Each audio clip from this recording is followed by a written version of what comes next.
Roque, sagutin mo to ha, itong sinasabi kong to. Bakit ka tumakas? Kasi mabubuking lahat to.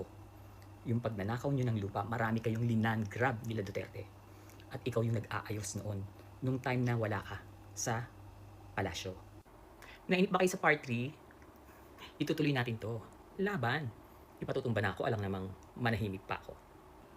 Nung pinagtatanggol ko yung mga magsasaka sa Maribeles, natatandaan niyo yun? Napunta ako mag-isa sa Maribeles, tapos in-interview ko yung mga magsasaka na ang land grabber is si Roque. Ninakaw mo yung mga lupa ng magsasaka. Lumabas na lang na ang title ng mga lupa ay cancelled na. Tapos nakalagay sa likod yung company na First Bataan, something like that, na nakasulat yung Myla Roque, asawa ni Roque, nabayad na raw ng 2 million.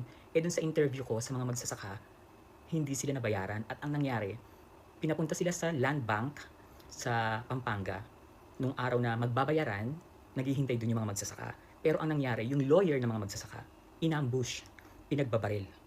Nung araw na magbabayad na yung lawyer sa mga magsasaka, pinatay yung lawyer.